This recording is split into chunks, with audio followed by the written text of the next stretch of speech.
जय भारत, जय हिंद, वंदे मातरम। साथियों, स्वागत है आपका हमारे रोजाना 10 मिनट 50 प्रश्न की सीरीज़ में।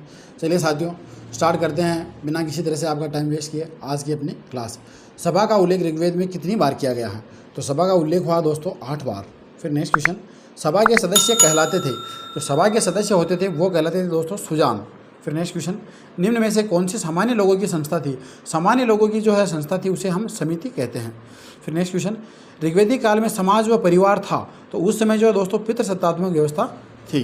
फिर नेक्स्ट क्वेश्चन, ऋग्वेदिक काल में क्षीरोदन किसे कहा गया है? क्षीरोदन कहा गया है दोस्तों खीर को। फिर नेक्स्ट क्वेश्चन, ऋग्वेदिक काल में विद्यार्थी होते थे, तो विद्यार्थी जो है दोस्तों गृहवासी और अंत्यवासी दोनों प्रकार के होते थे। फिर नेक्स्ट क्वेश्चन, निम्न में कौन सा कथन ऋग्वेदिक काल के बारे में सत्य है जो अब सही है उसके बारे में बताना। तो देखिए, ऋग्वेदिक काल में समाज में पुनर्विवाह प्रचलित थे, सही है। विधवा स्त्री देवर व अन्य पुरुष से विवाह कर सकती थी, ये भी सही है। लड़की के विवाह के अवसर पर जो सामान व उपहार दिया जाता था उसे वहतु कहा जाता था, ये भी सही है। स्त्रियों को गृह स्वामिनी कहा जाता था, ये भी सही है। तो इस प्रकार अपने सभी जो है सही हो जाएंगे। फिर नेक्स्ट क्वेश्चन, मैं कवि हूँ, मेरे पिता वैद्य हैं और मेरी माता अनाज पीसने वाली हैं, उक्त मंत्र किस वेद में कहा गया है?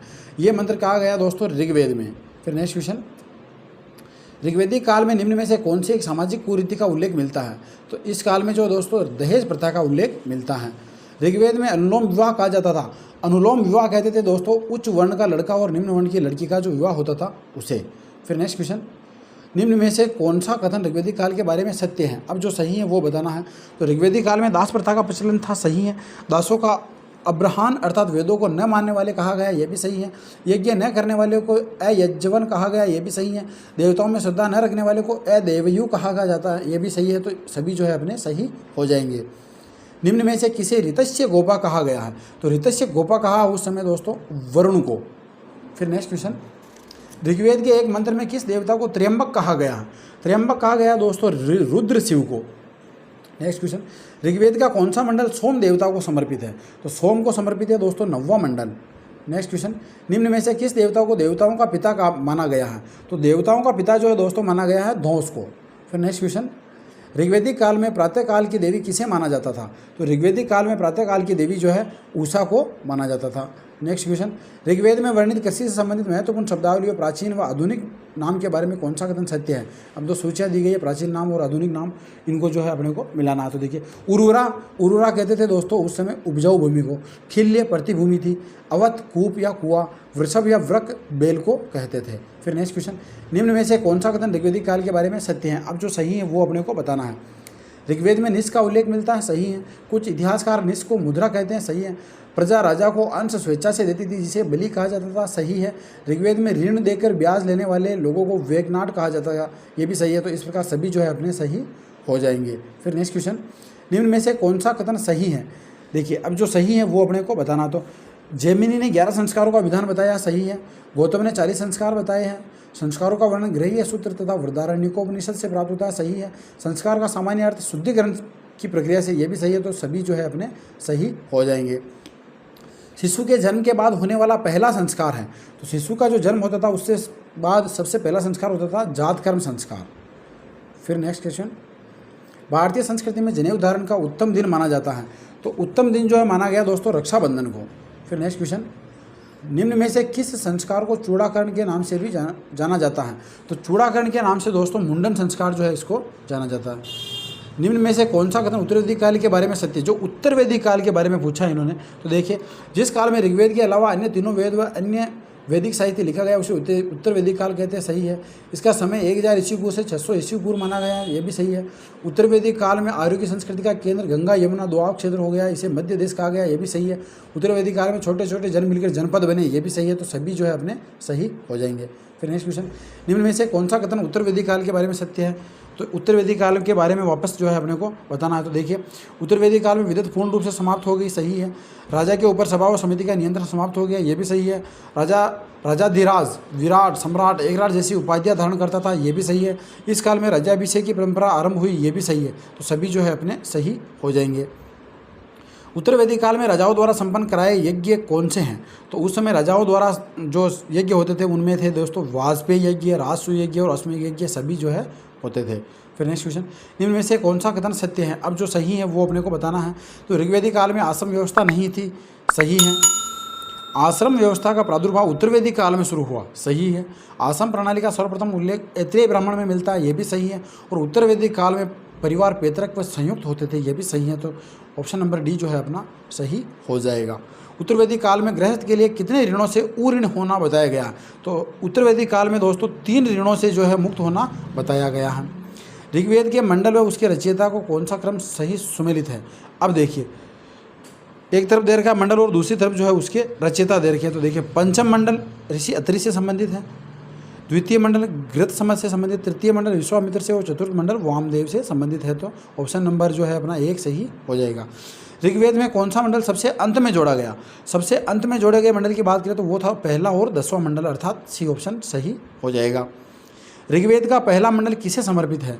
तो ऋग्वेद का जो पहला मंडल है दोस्तों अंगरा ऋषि को समर्पित है। निम्न में से कौन सा ग्रंथ मानव जाति का प्रथम ग्रंथ माना जाता है? तो मानव जाति का प्रथम ग्रंथ है दोस्तों अपना ऋग्वेद। फिर नेक्स्ट, वेदों का वर्गीकरण व संकलन किसके द्वारा किया गया था? तो वेदों का वर्गीकरण और संकलन किया था कृष्ण द्वैपायन वेदव्यास ने। निम्न में से किस वेद को वाजस्नेयी संहिता के नाम से जाना जाता है? तो वाजस्नेयी संहिता हम कहते हैं यजुर्वेद को। निम्न में से किस वेद को ब्रह्म वेद के नाम से भी जाना जाता है? तो ये कहते हैं हम अथर्ववेद को। अथर्ववेद को ब्रह्म वेद के नाम से भी जाना जाता है। भारतीय संगीत शास्त्र का जनक किस वेद को कहा जाता है? तो ये कहा जाता है दोस्तों सामवेद को। फिर नेक्स्ट क्वेश्चन, निम्न में से कौन सा कथन सत्य है? अब जो सही है वो अपने को बताना है। तो सामवेद के प्रथम दृष्टा वेदव्यास के शिष्य जैमिनी को माना जाता है, सही है। सामवेद के पुरोहित को उद्गाता कहा जाता है, सही है।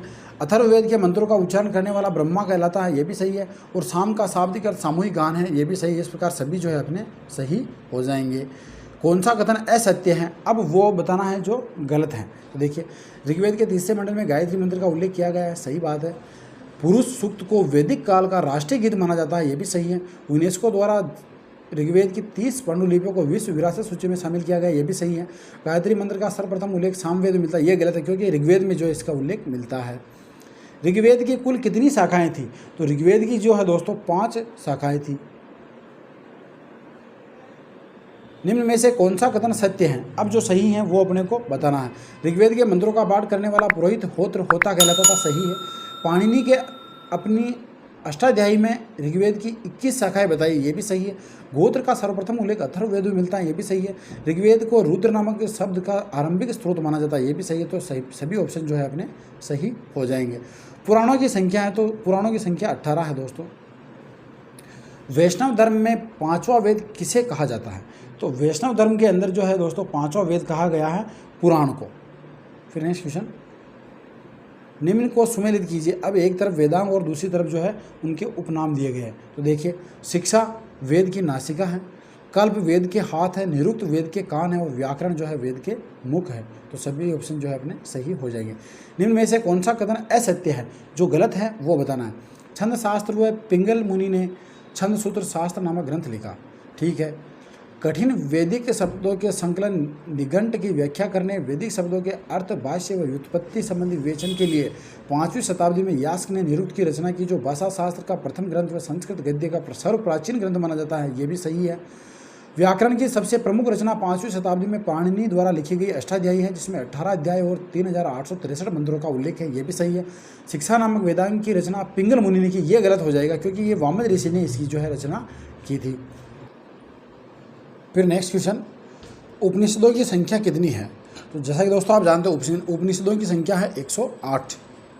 फिर नेक्स्ट, उपनिषद का शाब्दिक अर्थ है, ये उपनिषद जो शब्द है इसका शाब्दिक अर्थ होता है दोस्तों गुरु के समीप बैठकर प्राप्त किया गया ज्ञान। फिर नेक्स्ट क्वेश्चन, निम्न में से कौन सा कथन असत्य है? अब जो गलत है वो अपने को बताना है। तो देखिए, पंचविश ब्राह्मण सामवेद को तांडी ब्राह्मण कहते हैं, सही है। आरण्य का शाब्दिक अर्थ वन में लिखा जाने वाला ग्रंथ है, ये भी सही है। शतपथ ब्राह्मण सभी ब्राह्मण ग्रंथों में सबसे बड़ा ब्राह्मण ग्रंथ है, ये भी सही है। प्रत्येक वेद के लिए केवल एक ही ब्राह्मण ग्रंथ है, गलत है क्योंकि कुछ वेदों के लिए 2, 3 या अधिक जो है ब्राह्मण ग्रंथ भी हैं। तो ये थी दोस्तों अपनी रोजाना 10 मिनट 50% की सीरीज़ की आज की क्लास। आशा करता हूँ आपको क्लास पसंद आई होगी। अगर क्लास अच्छी लगी हो तो लाइक, शेयर और सब्सक्राइब जरूर करें। धन्यवाद।